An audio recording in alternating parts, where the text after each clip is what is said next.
Bien, buenas tardes a todos, hermanos. El Señor les bendiga. Vamos a ir tomando nuestro lugar para dar comienzo al estudio bíblico. Les invito a que, puesto de pie, busquemos en nuestro himnario el himno 176. Himno 176. Himno 176.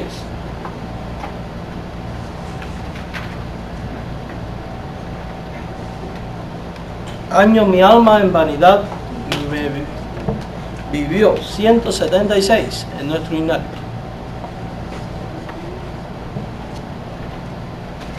Digan amén cuando lo tengan, por favor. Amén. 176.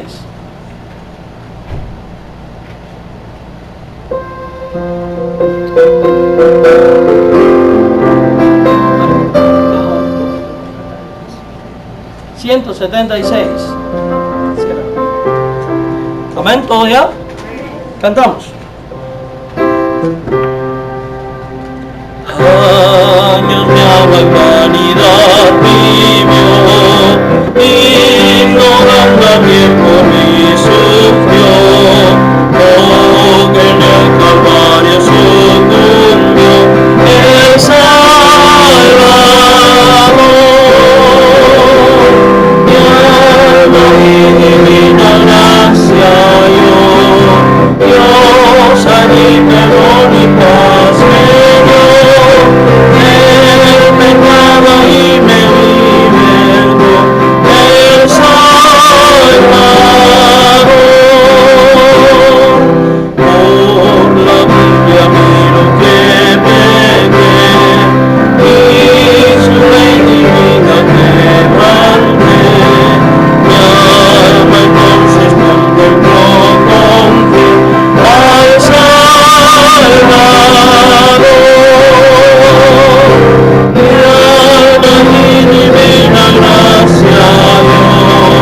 Dios a mi perdón y paz me dio, del pecado allí me libertó el Salvador. En la cruz su amor Dios me mostró, y de gracia al hombre revistió, cuando por nosotros se entregó el Salvador. Mi alma y divina gracia dio, Dios a mi perdón y paz me dio, del pecado a mí me liberó el Salvador.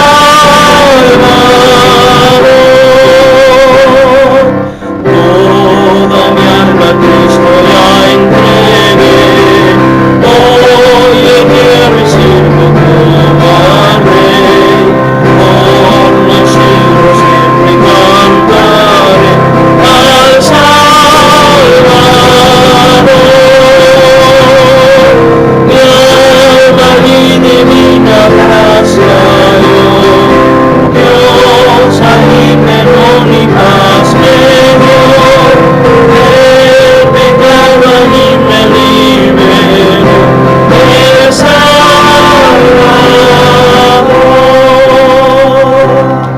Amén. Le vamos a pedir a nuestro hermano Omar Robles, si él por favor nos dirige en oración para dedicar este servicio al Señor.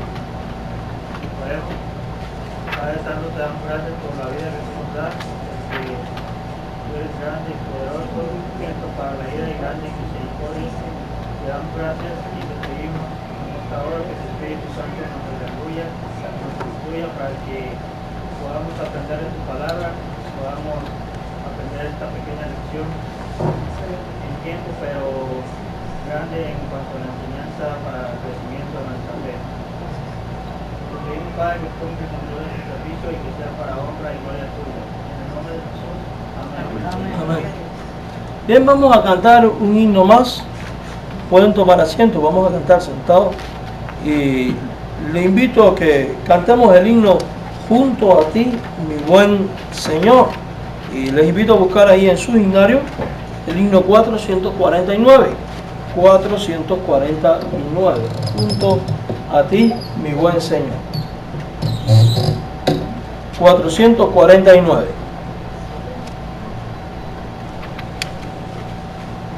Digan amén cuando lo tengan.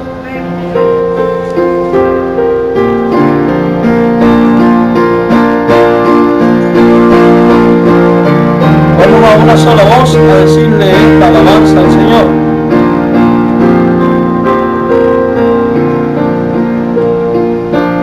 Te preciso, mi Señor,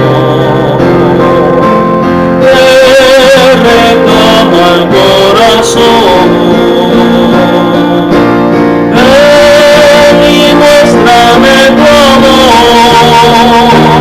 Quiero ser yo también bendición. Junto a ti, mi buen Señor. Quiero amar mi Salvador. Día a día, guíame. Óyeme, buen Señor, óyeme. Yo soy débil, mi Señor. Dame fortaleza hoy. Pues seguro yo estaré si tú vas junto a mí, Salvador. Junto a mí, mi buen Señor. Quiero hablar, mi Salvador. Día a día, guíame. Óyeme, buen Señor, óyeme.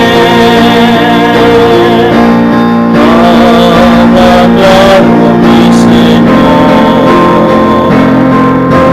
Quiero oír tu dulce voz y saber quién eres tú.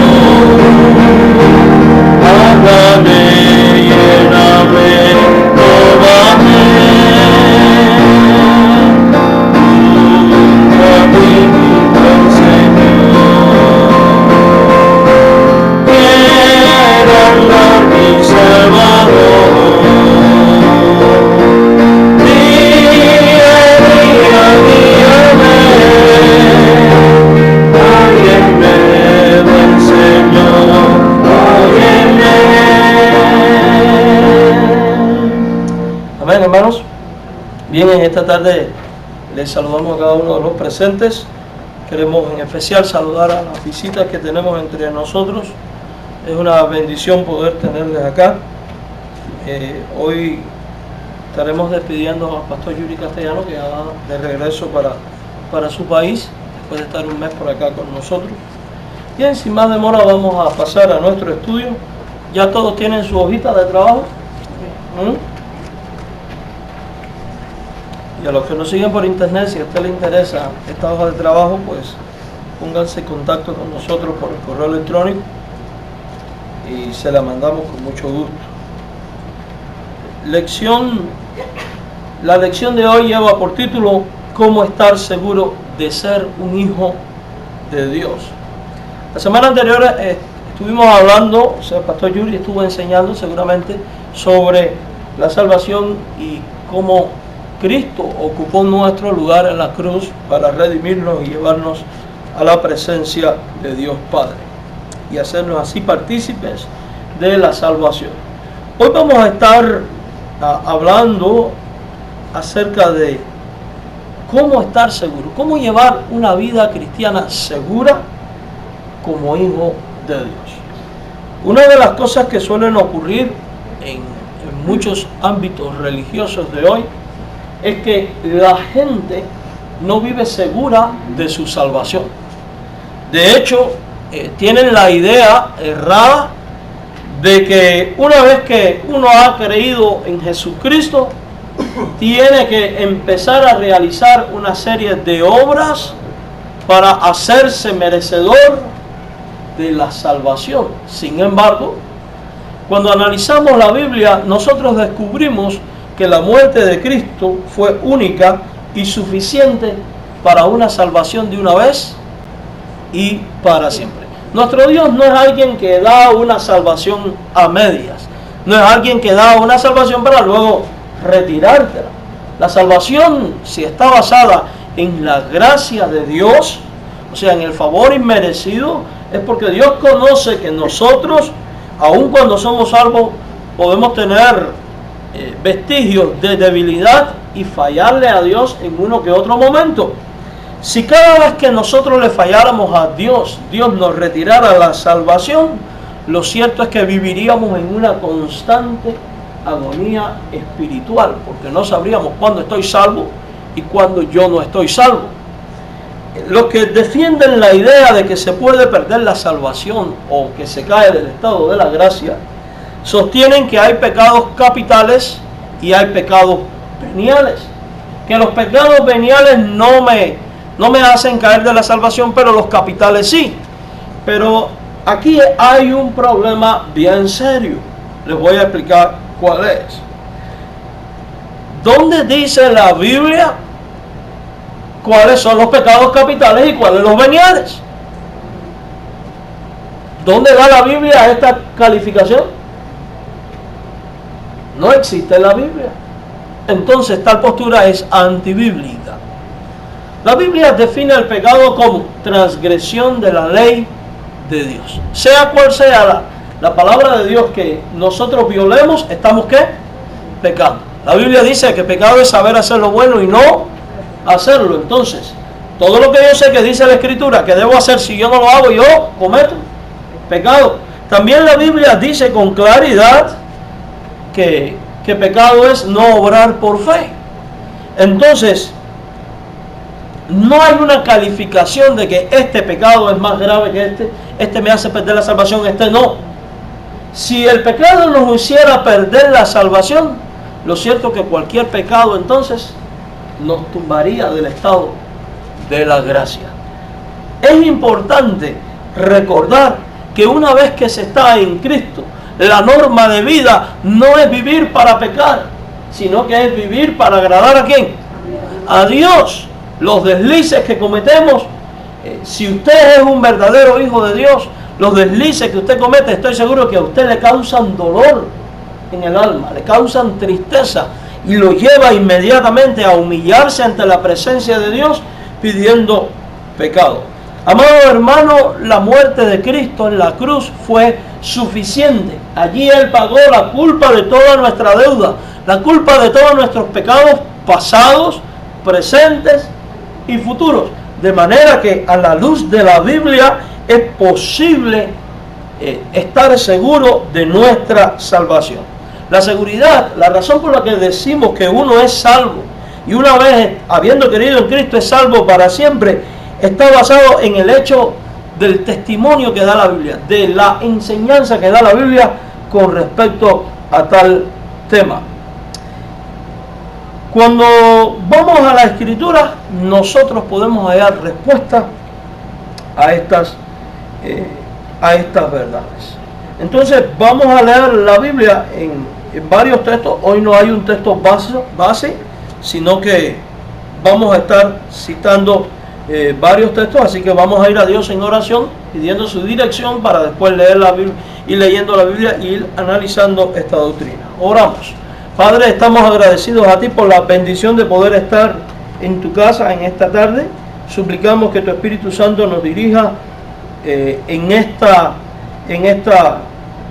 momento, en este estudio bíblico, y te ruego en el nombre de Jesús que tú nos hables por tu palabra. Te lo imploro en el dulce nombre de tu Hijo Jesucristo. Amén. Bien, ¿cómo estar seguro de ser un hijo de Dios? Es la lección que vamos a estar tratando en el día de hoy. Amado hermano, le invito a buscar 1 de Juan, capítulo 5, versículos del 11 al 13. Primero de Juan, capítulo 5, versículos del 11 al 13, y digan amén cuando lo tengan. Primero de Juan, capítulo 5, versículos del 11 al 13.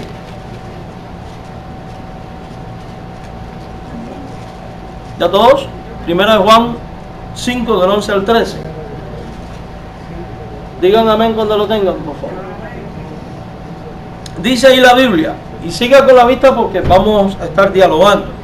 Y este es el testimonio. ¿Cuál es el testimonio? Que Dios nos ha dado, y fíjense como Él dice, nos ha dado, ¿a quién? A nosotros. ¿Quiénes son nosotros? ¿Los inconversos? Los creyentes, o sea, está hablando de los creyentes. Este es el testimonio, que Dios nos ha dado vida eterna. ¿Cómo es la vida que dice que Dios ha dado? Importante. ¿Qué es eterno? Algo que es para siempre. Y dice, y esta vida está... Qué interesante esto. La vida eterna no está en nosotros. No depende de nosotros. No está en una organización religiosa, no está en ningún hombre, no está en ninguna obra. ¿Está en quién? En su Hijo. O sea, en lo que Él es y en lo que Él hizo. Por eso dice el versículo 12 a continuación, el que tiene al Hijo, ¿qué pasa con él? Tiene la vida. Entonces, si tú eres alguien que tienes a Jesucristo como Señor y Salvador personal de tu vida y has creído en Él, según 1 de Juan 5:12, ¿qué usted tiene? La vida eterna. Porque es clara la Biblia, el que tiene al Hijo tiene la vida. Y muy sencillo, el que no tiene al Hijo de Dios, pues no tiene la vida. Dice ahora a continuación el apóstol Juan, estas cosas en el verso 13 os he escrito a vosotros, o sea, ¿a quién es este vosotros? Dice, vosotros que creéis en el nombre del Hijo de Dios. O sea, estas son cosas dirigidas a creyentes. Y el propósito lo declara también en ese versículo. Dice, para que sepáis que tenéis vida eterna y para que creáis en el nombre del Hijo de Dios. O sea que el propósito del apóstol es que los creyentes tengan conocimiento y por ende seguridad de que una vez que se tiene a Jesucristo, uno tiene garantizada, ¿qué cosa? La vida eterna. Fíjense, para que sepáis que tienes, que tenéis, no es que llegarás a tener. O sea, no se trata de que creo y voy a empezar a hacer ciertas cosas para ver si al final me hago merecedor de entrar o no al reino. Generalmente, muchos grupos religiosos usan esto con el propósito de manipular a las personas. Porque cuando dicen, bueno, ya crees, ahora tienes que hacerte merecedor del reino de los cielos, empiezan a ponerle tareas a la gente y el propósito en el fondo es manipular o usar o abusar o sencillamente actuar en base a una mala interpretación de la Biblia. Y por eso vemos que hay iglesias que enseñan, si tú no diezmas, no te vas a hacer merecedor del cielo. Si tú no haces aquello, esto o lo otro, no vas a entrar en el cielo. Si tú no haces buenas obras, no vas a entrar en el cielo. Y en el fondo siguen atribuyendo la condición de entrar al cielo a la obra humana y no a la obra de Cristo. La Biblia dice, el que tiene al Hijo tiene la vida, y después dice, para que sepáis que tenéis vida eterna. Una vez que se está en Cristo, usted tiene vida eterna. Pastor, ¿qué pasa entonces si yo después que estoy en Cristo empiezo a andar desordenadamente? Si tú empiezas a andar desordenadamente, debes autoanalizarte si verdaderamente has confiado en Cristo, porque la Biblia dice que el que cree en Cristo anda conforme a Cristo, o sea, es guardado en santidad. Y es posible que un creyente cometa pecados y caiga y sufra deslices, incluso apartarse, pero el que es de Cristo siempre va a regresar al seno del Padre. El que es de Cristo siempre va a amar a Cristo. El que es de Cristo, Cristo le va a hacer volver. Y el que es de Cristo, si le sorprende la muerte, o su vida anduvo más en carnalidad que en espiritualidad, la Biblia dice en 1 Corintios que la obra de ese va a perecer, aunque él será salvo como por fuego, pero no va a tener méritos de parte de Dios de ningún tipo. Pero la Biblia dice que el que tiene al Hijo tiene ¿qué cosa? Tiene la vida eterna. Surge una pregunta que es importante que los creyentes nos hagamos continuamente. ¿Cómo estar seguro de ser un hijo de Dios? ¿Por qué dijo Jesús que se puede estar seguro? ¿Qué significa esta seguridad? Etcétera. Mire, amado hermano, cuando nosotros leemos la Biblia, es posible darnos cuenta que se puede estar seguro en Jesucristo. Y que si tú tienes a Cristo, tú estás seguro en Él. Porque la seguridad de nuestra salvación está basada en la promesa de Cristo y en la obra realizada por Jesucristo. Y por eso es que decimos que la salvación es solo por gracia. O sea, basamos nuestra fe en la obra de Cristo. Lea Juan capítulo 1, versículo 12. Y es un versículo que usted debe aprender de memoria. Juan 1:12, ¿qué dice? Mas a todos los que le recibieron y a los que creen en su nombre. Mi pregunta para ti es ¿le has recibido tú? ¿Has creído en el nombre de Jesús? ¿Sí o no? Pues la Biblia dice de los que creen y de los que reciben a Jesús, dice, les dio potestad, o sea, la autoridad, el derecho de ser hechos hijos de Dios. Entonces, la seguridad de nuestra salvación está garantizada en lo que realizó Jesucristo y en la posición que ahora ostentamos por ser de Cristo, que es la posición de hijos de Dios. Importante, porque esto es toda una serie de eventos en cadena. Recuerde, usted es un hijo de Dios. Además de ello, la Biblia dice que podemos saber que tenemos vida eterna. Pastor, nadie puede saber si va a tener vida eterna o no. Se equivoca. La Biblia dice que podemos saber que tenemos vida eterna. Vaya ahora al capítulo 3 de Juan, versículo 16. Porque de tal manera amó Dios al mundo que ha dado a su Hijo unigénito. Y note estas palabras que dice a continuación. Dice, para que todo aquel que en Él cree, ¿qué le pase? No se pierda, mas tenga vida eterna. Entonces, si yo creo en Jesucristo, vengo a ser un hijo de Dios. Según Juan 3:16 dice entonces que si yo creo en Jesucristo, yo no me voy a ¿qué? No me voy a perder. No voy a ir al infierno. ¿Por qué no me voy a perder? Uno, porque es la promesa de Dios. Y dos, porque Dios va a cuidar de mí. Y va a trabajar conmigo de tal manera que me va a guardar y conducir siempre hasta el día en que yo llegue al reino de ¿dónde? De Dios. Si yo digo que creo en Jesucristo y después termino perdiéndome o perdiendo la gracia o cayendo de la gracia y terminando en el infierno, entonces yo tendría que decir que la Biblia contiene un error en Juan 3:16. Porque Jesucristo dijo que el que cree en Él no se pierde y ahora resulta que hay alguien que termina en el infierno. Eso no es posible. Dios es veraz. Si la Biblia dice que el que cree en Jesucristo no será condenado, porque es lo que está diciendo ahí literalmente, para que todo el que cree no se pierda. Entonces, la seguridad de mi salvación está basada en Jesús, en sus promesas, en su obra y en su cuidado. ¿Depende de mí? Ahora hay una parte que yo tengo que hacer. Yo tengo que conducirme aceptable ante Dios, pero depende de Él. Es Él el que va a hacer la obra. Por eso dice que comenzó en vosotros la buena obra, la perfeccionará hasta el día de Jesucristo. Además de que los puntos principales que estamos basando nuestra fe en la obra de Cristo, que podemos saber que tenemos vida eterna, la otra razón es que podemos tener seguridad de que nuestros pecados han sido ya perdonados. O sea, yo no puedo, una vez siendo creyente, terminar en el infierno, porque la totalidad de mis pecados, cuando yo creí en Jesucristo, fueron limpiados por su sangre y fueron perdonados de una vez y para siempre, pasado, presente y futuro. Comprobémoslo. Colosenses capítulo 2, versículo 13. Colosenses capítulo 2, versículo 13.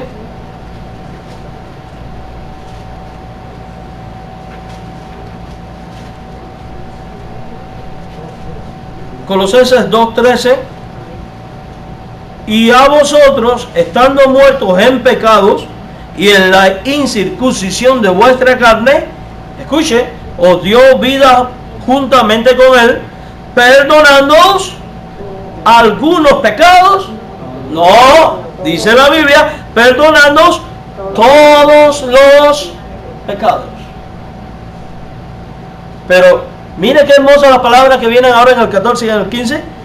Anulando, quiere decir dejando sin efecto, anulada el acta de los decretos que había contra nosotros. ¿Cuál es el decreto que hay sobre una persona que no ha creído en Jesucristo? ¿Cuál es? El infierno, la muerte segunda o la muerte eterna. Dice que cuando Él perdonó cuando creímos en Él, Él perdonó nuestros pecados y anuló la sentencia que había sobre nosotros de ir al infierno.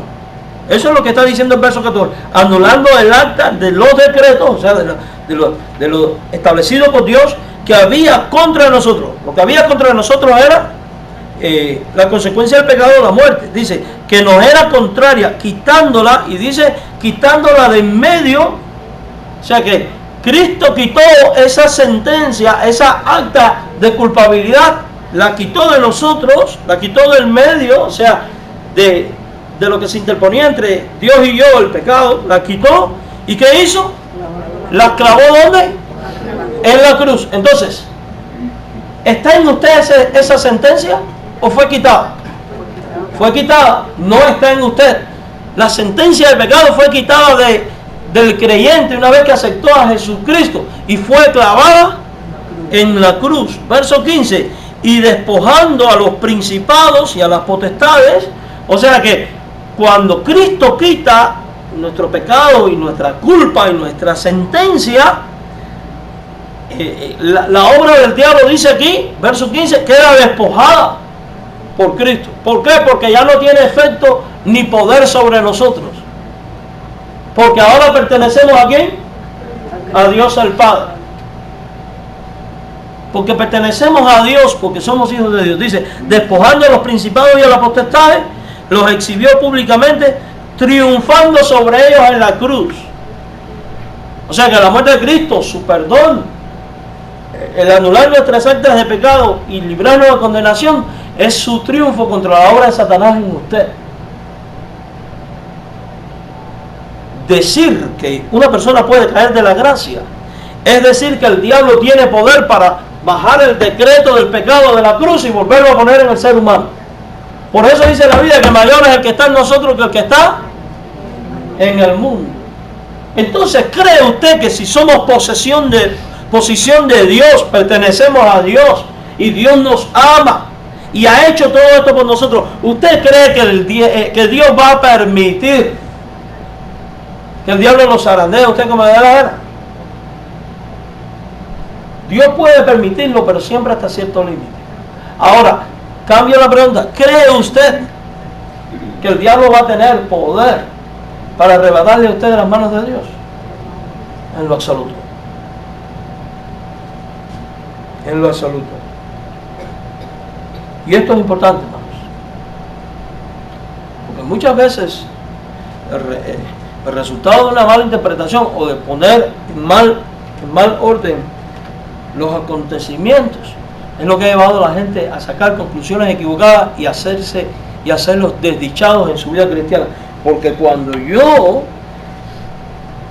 analizo mi vida a la luz de todo esto de la Biblia y veo que he tenido mi fe en Cristo y que ahora soy hijo de Dios y que por tanto tengo vida eterna, Dios perdonó mi pecado y llego a ser hijo de Dios, mi alma ahora tiene tranquilidad. Tiene tranquilidad. ¿Por qué? tengo a Dios por Padre. ¿Qué es lo peor que puede ocurrirle a un ser humano? ¿La muerte? ¿Qué efecto tiene la muerte sobre un hijo de Dios? Ninguno. Porque en realidad la muerte no es otra cosa que una transición a la vida eterna, al deleite de Dios y a la paz con Dios y al encuentro con Dios. Entonces dígame, ¿a qué debemos temerle? Puedo vivir tranquilo, no en esa agonía de que ¿qué voy a hacer para ganarme el cielo? ¿Qué voy a hacer? Y ahora esto, y ahora lo otro. Y usted ve que esta gente vive en una agonía. Y a paz con Dios nos llamó ¿quién? El Señor, mis amados hermanos. Si la persona entiende con claridad el Evangelio y evidencia un cambio de vida real, háblele sobre el bautismo cristiano. Porque si tus pecados han sido perdonados, si tú ahora eres hijo de Dios, tú debes obedecer a Dios. Y el otro paso de obediencia a Dios es el bautismo. Porque el bautismo es el testimonio público de que yo he muerto al pecado y estoy resucitando a una vida nueva. El bautismo es un testimonio público de que estoy renunciando al diablo, al mundo, y me estoy uniendo al cuerpo de Cristo, que es su iglesia, y a vivir en comunión con Cristo. Y digo, después de haber dado evidencias en un cambio real, porque desafortunadamente vivimos en tiempos donde la gente se toman todo a lo liviano y a la ligera. Y movidos por la emoción puede decir, sí, yo creo en Jesucristo. Y pasan y se bautizan al momento, pero después cuando usted le dice tiene que dejar este pecado, aquel y el otro, te dicen, no. Eso es demasiado para mí. En los tiempos de la Biblia, en los tiempos del Nuevo Testamento, el eunuco se bautizó al momento. Fue al momento. Pero cuando usted analiza bien el pasaje, usted se puede dar cuenta que el eunuco era judío piadoso. Él conocía la Escritura. A él solo le faltaba conocer una parte de las Escrituras concerniente al Mesías. Y una vez que la entendió, ¿qué impide que yo sea bautizado? La frase ¿qué impide que yo sea bautizado? Hace pensar al otro, al bautizante, o sea, al administrador del bautizo, un análisis de la persona para ver si está lista o no. Cuando dice que haya agua es porque pensó. ¿Qué impide? Bueno, esto está aquí, solo falta el agua. ¿Me explico lo que quiero decir? Cuando usted lee la Gran Comisión, y yendo por todo el mundo, discipulad, en griego, debió haberse traducido discipulad,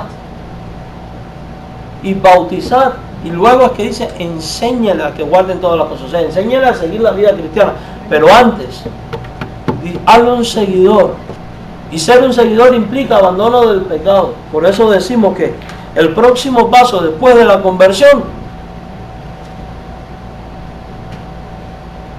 y de arreglar tus cuentas con el Señor, porque arrepentimiento implica abandono del pecado, es el bautismo. Recuerde que necesita reunirse también durante la semana. Usted necesitando que ahora es hijo de Dios, usted debe pasar tiempo con sus hermanos en la fe. ¿Quiénes son sus hermanos en la fe? Aquellos que han creído en Jesucristo de la misma manera que ha creído usted. Tome usted la iniciativa. Tome usted la iniciativa de congregarse siempre. Tome usted la iniciativa de hacer todos los arreglos que necesite hacer para estar en la casa de Dios cada vez que la iglesia tiene una convocación. Haga esos arreglos, porque usted necesita convivir con sus hermanos, crecer en la fe. Y le voy a decir más, y esta convivencia no es solamente en el momento del culto, es también en todo tiempo, que tiene que ser parte de nosotros. Porque recuerde, ya usted no tiene parte con el mundo, su parte ahora es con Dios. su parte ahora es con sus hermanos. ¿Quiere usted celebrar un cumpleaños? Invita a sus hermanos. ¿Tiene usted un momento de tristeza? ¿Necesita oración? Invita a sus hermanos a orar. No hay que pedir permiso a nadie para hacer esto. ¿Tiene usted intención de hacer algo para la obra del Señor? Hágalo. Hágalo. Involúcrese como hijo de Dios en la acción de aquellas cosas a las que se dedica el pueblo de Dios. Otro paso que usted debe tomar en su vida después de hijo de Dios, además de bautizarse y de unirse a la iglesia, comience a dar testimonios a otros de lo que Cristo ha hecho en tu vida. Pastor, no estoy listo ni preparado, no he dado un estudio sobre eso. Te voy a decir algo muy sencillo. Sí estás listo. Uno, tienes a Dios, tienes a Jesucristo, tienes al Espíritu Santo que guía toda la verdad, recuerda todas las cosas y nos usa si nos ponemos en sus manos. Y en cuarto lugar, no hay mejor exposición de un plan de salvación que decirles a otros lo que Cristo hizo por ti. Para eso usted tiene que pensar en esto. ¿Cómo vine yo a los pies de Cristo? Yo tuve que reconocer que era pecador. Entonces, si yo quiero llevar a otro, tengo que guiar a otro a que reconozca que es pecador. Yo tuve que creer que Cristo murió en la cruz en mi lugar. Yo tengo que enseñar. ¿Se da cuenta que son los mismos pasos? Se trata de decirle a otros lo que Cristo hizo por usted. Como hijo de Dios, amados hermanos, tenemos un Padre que no miente y que sus palabras son verdaderas, son veraces. Juan 17:17, ¿qué dice? Tu palabra es verdad. Entonces, partimos de este punto. Dios es veraz. La palabra de Dios es verdad. Entonces, si Dios dice que el que cree en Él tiene vida eterna, que el acta de los pecados fueron anuladas en la cruz, ¿cree usted entonces que podemos perder la salvación? La respuesta es un no, porque Dios ha dicho que no. Debido a que Dios siempre dice la verdad, nosotros podemos confiar en su palabra totalmente. Podemos estar completamente seguros acerca de las cosas que Dios, nuestro Señor, ha dicho. Necesitamos tener certeza en nuestro corazón de lo que es verdadero.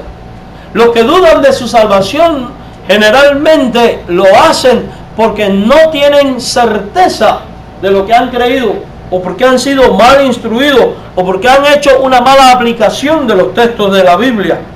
Pero eso no es lo que Dios quiere. Dios quiere que tú tengas certeza de tu salvación. En un tribunal, esto se establece por el testimonio del testigo, quien asegura y jura que cierto hecho es verdadero. Por ejemplo, usted va a un tribunal y al juez siempre le va a tomar un juramento. Jura usted decir la verdad, toda la verdad y solamente la verdad, y basado en lo que usted dice, el juez considera. Si usted miente, ¿quién va a sufrir las consecuencias? Usted. Pero en el caso de Dios, Dios no miente. Mire, cuando leemos la Biblia, vemos que ante Dios y en cuanto a salvación, se presenta un testigo de Cristo para dar testimonio de que tú y yo somos salvos. Se presenta un testigo. ¿Quién es este testigo? Primero de Juan 5:9 tiene la respuesta. Primero de Juan 5:9.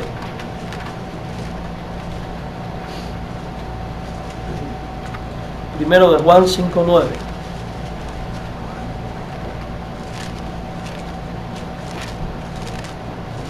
Díganme cuando lo tengan.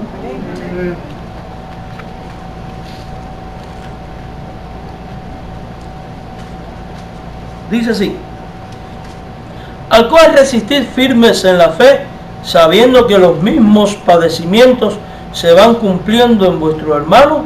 Estoy en Pedro, disculpe. Yo decía, ¿dónde está el testigo aquí? Primero de Juan 5:9. si recibimos el testimonio de los hombres, mayor es el testimonio de Dios, porque este es el testimonio con que Dios os ha testificado acerca de su Hijo. El que cree en el Hijo de Dios, ¿qué dice? Tiene testimonio de sí mismo. ¿Y qué más dice? El que no cree en Dios lo ha hecho mentiroso. ¿Y qué más dice? Porque no ha creído en el testimonio que Dios ha dado acerca de su Hijo. ¿Y cuál es el testimonio? Verso 11. Y este es el testimonio que Dios nos ha dado vida eterna. ¿Quién es nuestro testigo de que somos salvos? Dios. Oiga, ¿quiere usted mejor testigo que ese? Entonces no son nuestras obras. Mis obras no son las que dicen este es salvo. No es la religión ni la iglesia. La iglesia ni la religión son los que dicen este es salvo. No son las organizaciones las que dan testimonio de este es salvo. El que da testimonio de mi salvación, ¿quién es? Dios mismo en persona. Entonces, piensen esto, basado en lo que leímos en Juan 17. Juan 17, 17. ¿Es Dios veraz? ¿Sí o no? Amén. Entonces, si Él da el testimonio, ¿soy salvo? ¿Sí o no? ¿Puedo estar seguro de esta salvación? ¿Sí o no? Evidentemente que sí. Amén, me gusta eso, que digan amén bien fuerte ahí cuando se trata de esto. O sea, que Dios mismo dio testimonio de su Hijo. Vamos a Mateo 3:17 para confirmar con otros pasajes de la Biblia. Mateo 3:17.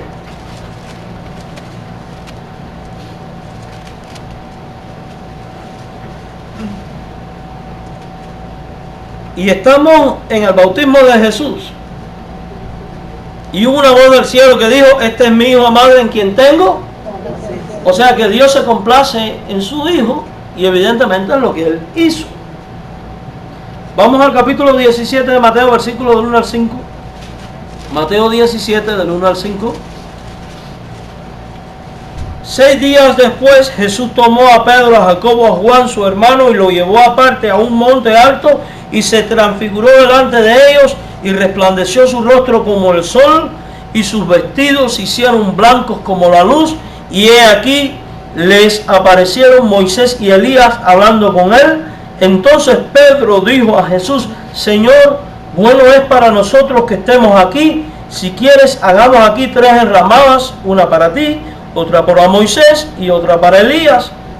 Verso 5. Mientras él aún hablaba, una nube de luz lo cubrió, y he aquí una voz desde la nube que decía: este es mi Hijo amado en quien tengo.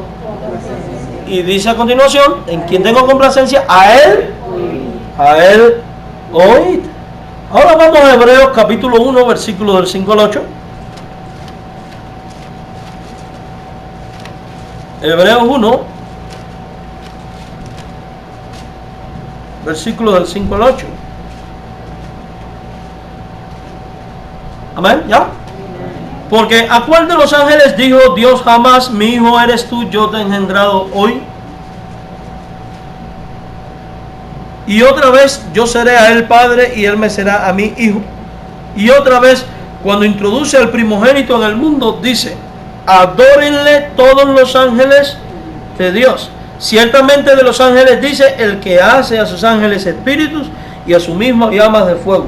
Mas del Hijo dice: tu trono, oh Dios, por el siglo del siglo, cetro de equidad es el cetro de su reino. O sea, quien da testimonio de su Hijo es Dios, y quien da testimonio de su obra es Dios, y quien da testimonio de lo que Él logra, alcanza y hace en nosotros es Dios, y quien da testimonio de nuestra salvación, ¿quién es? Es Dios mismo. Ahora, ¿dónde puede encontrarse referencia acerca de este testigo? ¿En qué otra parte de la Biblia? Vamos a Juan 5:39. Evangelio de Juan, capítulo 5, verso 39.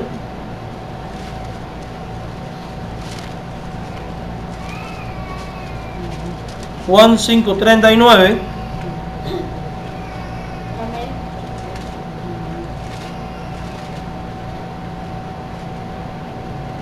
Y en estas palabras en las cuales Cristo está confrontando a los fariseos, se encuentra esta enseñanza. Él le está diciendo a los fariseos que creían que eran salvos por la ley y alardeaban de tener mucho conocimiento de la Escritura. Y él le está diciendo: escudriñad las Escrituras porque a vosotros parece que ellas tenéis la vida eterna y ellas son las que dan testimonio de mí. ¿Quién da testimonio de Cristo también? Las Escrituras. Entonces, fíjense, la referencia de este testigo de Cristo y de Dios, ¿dónde están? Las Escrituras. No en las visiones, no en los sueños, no en las acciones humanas, sino ¿dónde? Entonces, si yo quiero saber qué dice la Biblia con respecto a mi estado de salvación, yo tengo que ir a ver lo que Dios y su Hijo Jesucristo nos dicen. ¿Dónde? En las Escrituras. Ella es la autoridad para dicha cuestión. Entonces, si la Escritura es la autoridad, ¿dónde quedan mis emociones y mis sentimientos en cuanto a mi salvación? ¿Dónde quedan? Quedan en un segundo plano. De hecho, no cuentan para nada. Te voy a explicar por qué. La gente a veces dice: yo no me siento salvo. Es probable que haya momentos en su vida en los cuales usted quizás cometió un desliz, pecó y usted siente que no tiene la gracia de Dios. Yo no me siento salvo. Mire, la salvación no está basada en los sentimientos, porque los sentimientos humanos son muy cambiantes. No está basada en la conciencia, porque la conciencia puede estar cauterizada. No puede estar basada en las emociones, porque las emociones del hombre son muy variables. La autoridad está en la Escritura. En la Escritura. Generalmente, las personas que basan la salvación en sus obras y no consideran la Escritura como autoridad, cuando caen en pecado, son los que caen en un desánimo espiritual terrible, caen en desconsuelo, caen en desesperación, en inseguridades. Sin embargo, qué distinto es cuando nosotros vivimos seguros de mi salvación, que yo caigo y porque valoro lo que Él hizo por mí, yo digo: bueno, Dios ha prometido ayudarme a salir de esto y en el nombre de su Hijo voy a salir. Qué diferente, ¿verdad? A mí me da un consuelo tremendo. Vamos a leer 2 de Pedro 1, 20 y 21, porque es importante recordar esta verdad bíblica que hayamos estudiado en el pasado, pero que es necesario tenerlo siempre presente, y espero que usted se sepa este texto de memoria también. 2 de Pedro 1, 20 y 21. Entendiendo primero esto, que ninguna profecía de la Escritura es de interpretación privada, porque nunca la profecía fue traída por voluntad humana, sino que los santos hombres de Dios hablaron siendo inspirados ¿por quién? Por el Espíritu Santo. Entonces, si la Biblia es el resultado de la obra del Espíritu, de su inspiración, viene de Dios, la Biblia, de la misma manera que Dios es veraz, la Biblia es veraz. Por tanto, cuando ella dice: el que tiene al Hijo tiene la vida, es porque tengo vida, si he creído en el Hijo. Si ella dice que el pecado fue anulado en la cruz y no voy a condenación, entonces yo lo creo porque ella lo dice, y no porque yo me sienta así o no me sienta. Aquí leemos que el Espíritu Santo es el autor de la Escritura, por lo tanto, Él también da testimonio de Jesucristo. El Espíritu Santo es otro testigo de la obra de Cristo en nosotros. Surge una pregunta más que debemos plantearnos cuando de hablar de la seguridad de la salvación se trata. ¿Qué promesa se afirma en el testimonio que se da? Primera de Juan 5, 11. ¿Cuál es la promesa? Dígala sin leer el texto. Lea el texto, ¿no? ¿Cuál es? No te oí, mi hermana. ¿Debe oírse? Puede que hay gente escuchándole por internet. ¿Cuál es, mi hermano? Dios nos ha dado vida eterna. La vida eterna. Leamos 1 Juan 5:11. Este es el testimonio que Dios nos ha dado vida eterna, y esta vida está ¿en quién? En su Hijo. O sea que Dios nos ha dado vida eterna por medio del Hijo. Estos versículos nos enseñan que podemos estar seguros de nuestra salvación porque la Biblia así lo dice y porque ella viene de Dios y Dios es veraz y la Biblia también es veraz. Hay tres cosas que Dios promete darnos si oímos su palabra y creemos que Él envió a Cristo como nuestro Salvador. Las vamos a encontrar en Juan 5:24. Hay tres cosas. Juan 5:24. Hay tres cosas que Él ha prometido darnos. Y dígame, ¿Dios lo que promete lo cumple? Entonces, si yo he creído en Él, Él va a cumplir esto en mí. Si tú no has creído en Él, cree en Él y Él va a cumplir esto en ti.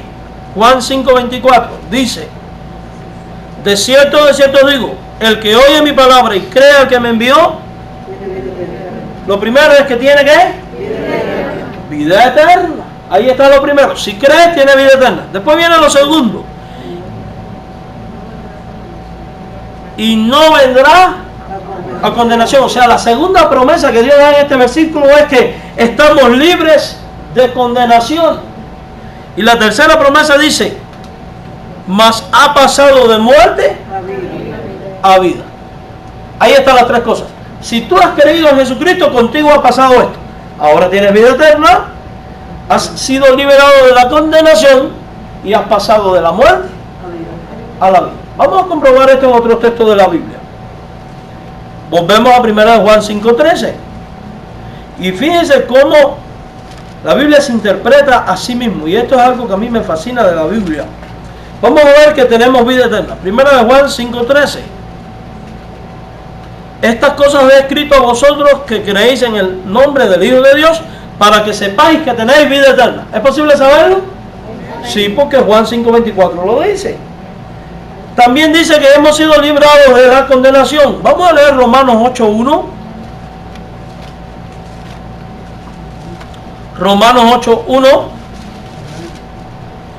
dice ahí: ahora pues, importante, me encanta este versículo, ahora pues ninguna condenación hay para los que están en Cristo Jesús, los que no andan conforme a la carne, sino conforme al Espíritu. Entonces, ¿qué no hay? No hay condenación. No hay condenación. O sea, si usted realmente ha decidido seguir a Cristo, usted tiene asegurada, ¿qué cosa? La vida eterna. Eso es lo que usted tiene ahora. Lo que usted podrá evitar en el futuro es el juicio de Dios. Usted ahora tiene vida, pero en el futuro usted sí va a poder evitar el juicio de Dios, el lago de fuego y azufre. Usted va a evitar el infierno. ¿Por qué lo va a evitar? Porque ya no va a ir ahí, porque ya tiene la vida. Vamos a leerlo en la Biblia. Vamos a Isaías 13, versículos del 6 en adelante. Isaías 13.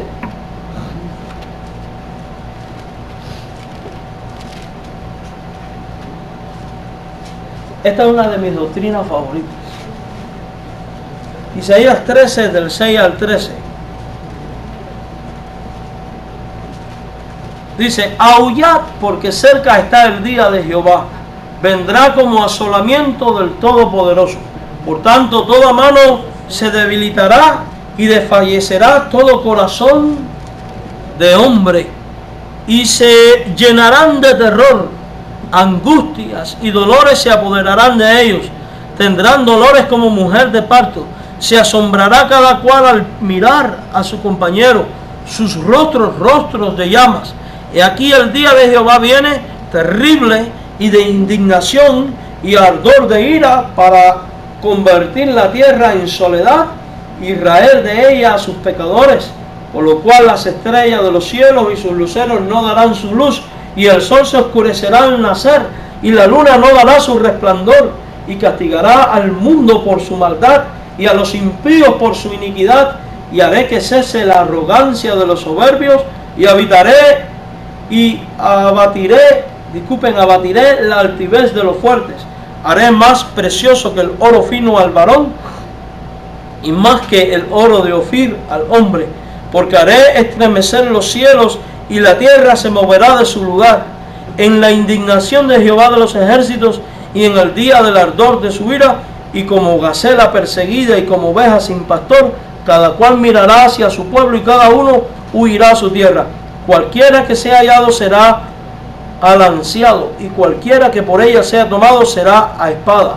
Sus niños serán estrellados delante de ellos, sus casas serán saqueadas y violadas sus mujeres. He aquí que yo despierto contra ellos a los medos, que no se ocuparán de la plata ni de codiciará oro, como arco tirarán a los niños, y no tendrán misericordia del fruto del vientre, ni su ojo perdonará ¿a quiénes? A los hijos. Ahora vamos a Apocalipsis 20 del 11 al 15. Apocalipsis 20 del 11 al 15, recuerde que en su hoja usted tiene la guía. Apocalipsis 20 del 11 al 15. Apocalipsis 20 del 11 al 15.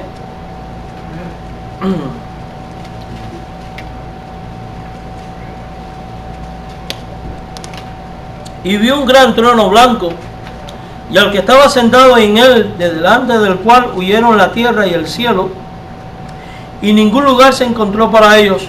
Y vi a los muertos grandes y pequeños de pie ante Dios, y los libros fueron abiertos, y otro libro fue abierto, el cual es el libro de la vida, y fueron juzgados los muertos por las cosas que están escritas en los libros según sus obras. Y el mar entregó los muertos que habían en él, y la muerte y el Hades entregó los muertos que habían en ellos, y fueron juzgados cada uno según sus obras. Y la muerte y el Hades fueron lanzados al lago de fuego, y esta es la muerte segunda. Y el que no se halló inscrito en el libro de la vida fue lanzado al lago de fuego. Quiere decir que el que fue inscrito en el libro de la vida, ¿qué le pasó? No va al lago de fuego.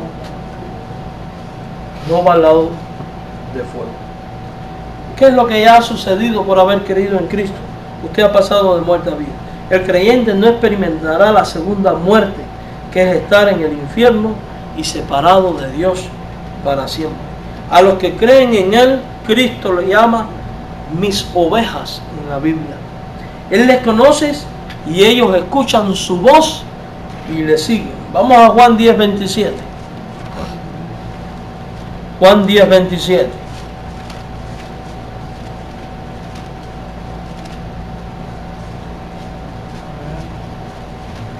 Vamos a leer hasta el verso 30. Juan 10:27 al 30. Digan amén cuando lo tengan. Dice la escritura ahí: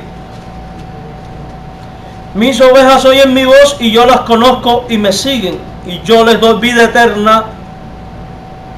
Fíjense, mis ovejas, las de Él. ¿Quiénes son las de Él?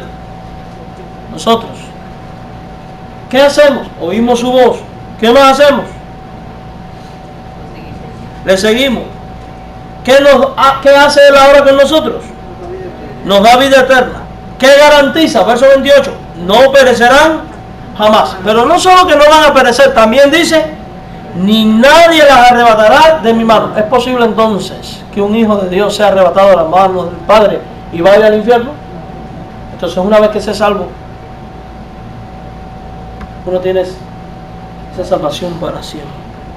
Dice: mi Padre que me las dio es mayor que todos, y nadie las puede arrebatar de la mano de mi Padre.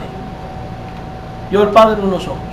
Entonces, decir que yo puedo perder la salvación es prácticamente una blasfemia, porque es decir que hubo algo que es más grande que Dios y que pudo más que Dios, porque logró arrebatarme de las manos del Dios que dio su palabra, que no vas a perecer. Si Dios dice que no vas a perecer, que nadie las puede arrebatar de su mano a las ovejas que son suyas,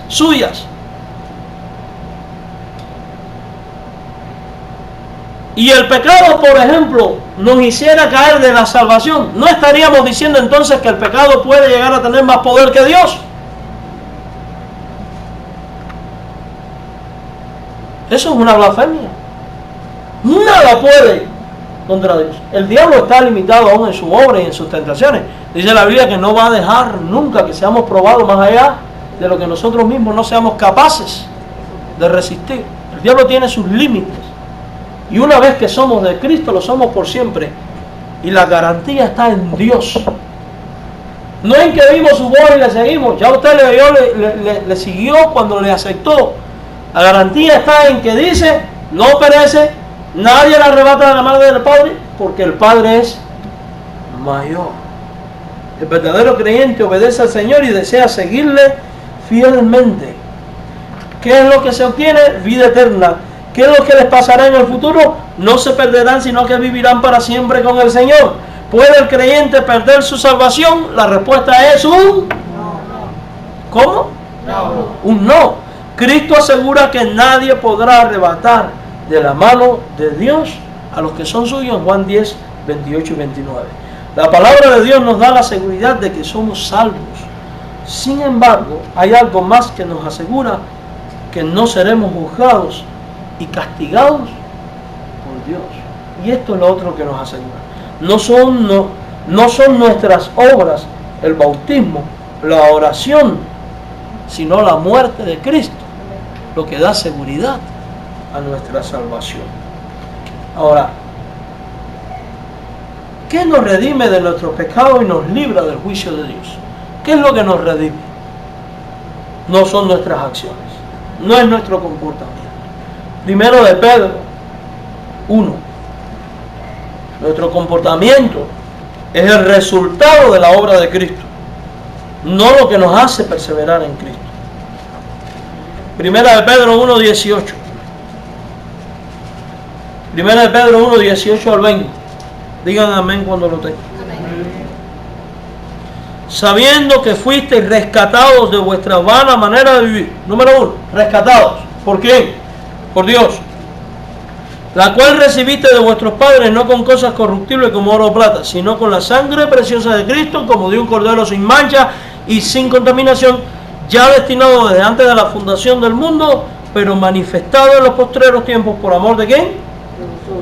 De vosotros. O sea que la sangre de Cristo es lo que nos da esta seguridad. Él ofreció su vida para salvación de la condenación eterna, como dice este texto. El perdón solo puede estar basado en una cosa, hermanos. El perdón de Dios solo puede estar basado en una cosa. ¿Cuál es? ¿Cuál es? La respuesta está en Hebreos 9:22.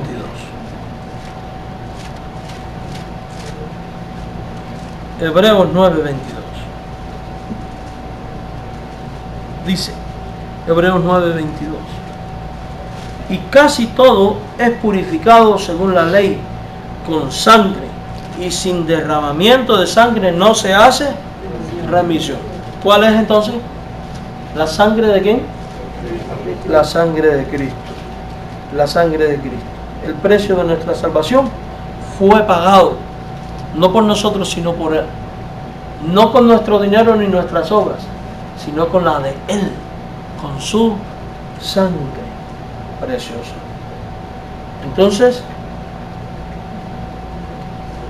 considere atentamente siempre estas preguntas en su vida como cristiano. ¿Cómo puedo estar seguro de la salvación? ¿Qué nos salva del juicio eterno? ¿En qué está confiando usted para salvarse? ¿Quién es? Jesús. Sus promesas, confirmadas en sus palabras, que es veraz. Leemos un último texto. Romanos 10:9. Con este terminamos.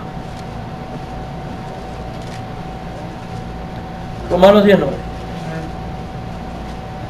Vamos a decirlo a una sola voz.